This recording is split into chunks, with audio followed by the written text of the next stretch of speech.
hari ni saya nak share tentang apa beza di antara investor dengan trader. Okey, bukan kedua benda ni adalah benda yang sama kan? Pelaburan juga. Kita kena tahu tujuan kita masuk dalam dunia saham, dalam dunia pelaburan. Apa tujuan kita? Sama ada kita nak jadi seorang trader ataupun kita nak jadi seorang investor. Okey, so untuk investor, apa yang dimasukkan dengan investor ni? Investor ni adalah dia memerlukan jangka masa tertentu ataupun long term punya game. Sebagai contoh, untuk investor ni adalah unit trust, ASB ataupun Wahid Investment. Ianya memerlukan tempoh masa tertentu untuk kita dapat keuntungan. Okey, so kita letakkan duit kita ataupun kita laburkan duit kita dalam suatu company ni dan mengharapkan keuntungan dalam satu company dalam tempoh masa yang tertentu. Sebagai contoh, ASB. Okey, kita tak boleh lah ASB ni kita nak, hari ni kita nak beli satu unit tu dengan RM1 dan esoknya kita nak jual dengan harga RM2, tak boleh.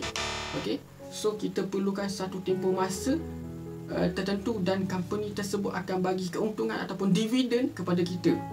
Alright, so itu yang dikenali sebagai stock investor. Okey, stock investment. Ataupun kita boleh juga invest kepada hartanah. Hartanah sebagai contoh, kita nak beli apa? Rumah kita beli hari ni dengan harga yang sekian dan kita nak jual dengan harga yang tertentu pada tempoh masa lagi 5 tahun lagi, 10 tahun lagi pun ada juga macam tu. Okey, so investment dia memerlukan long term punya game. Okey, dia tak dia bukan short term punya game. So ianya sesuai untuk orang yang macam busy, tak ada masa kan, tapi kita nak masuk juga dalam dunia saham. So kita boleh ambil pada investor. Untuk yang trader pula, trader ni game dia adalah short term punya game. Okey, dan ianya banyak memerlukan banyak masa untuk kita lihat chart, untuk kita lihat data-data semua kita perlu tengok. Okey, so untuk short term ni sebagai contoh, hari ni kita beli satu pen ni dengan harga RM1 dan kita nak jual lepas beberapa jam ataupun esoknya kita nak jual dengan harga RM2. So itu adalah short term punya game. Okey, untuk yang short term punya game ni risk dia agak tinggi berbanding untuk yang investor punya. Tetapi untuk sebab tu kita kena tahu sama ada kita nak jadi trader ataupun investor. Okey, untuk investor ataupun sebagai contoh kita nak beli saham dekat TMB. Saham TMB kita nak beli dengan harga sekian dan kita mengharap beberapa jam dia akan naik dan kita jual semula. Okey, pun boleh. Itu namanya adalah short term punya game. Okey, untuk short term punya game kita perlukan tengok chart, kita perlu tengok graph. Untuk yang investor punya game kita perlu tengok company tersebut company tersebut strong tak strong. Okey, kalau strong, okey, kita boleh invest dalam company tersebut. Untuk trader kita bukan tengok company, tapi trader kita tengok kepada chart. Okey, kita tengok kepada graph. So itu adalah trader. So first kita kena nak masuk dalam dunia pelaburan, kita kena tahu sama ada kita nak jadi seorang trader ataupun seorang investment. Ada satu cerita orang ni, jangan kita jadi seperti, okey, first tujuan kita nak jadi seorang trader kan.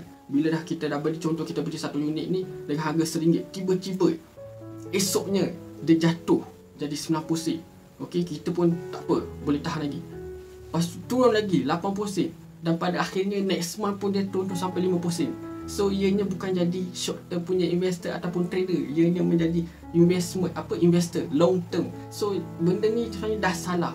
Sebab game untuk trader tak sama dengan game untuk investor. Okay, so first kita kena tahu, sebab tu untuk trader ni dia ada cut loss dia ada bila kita nak kena TP ataupun sebagainya. Okay, so kita kena ada ilmu dulu sebelum kita masuk dalam dunia pelaburan ataupun dunia investment ni. Okay, dunia pelaburan ni, dunia saham ni. So itu adalah dua perbezaan yang perlu kita tahu dan perlu kita ambil tahu sebelum kita masuk dalam dunia pelaburan. Okay, so itu saja daripada saya. Terima kasih. Jumpa lagi next video. Bye bye.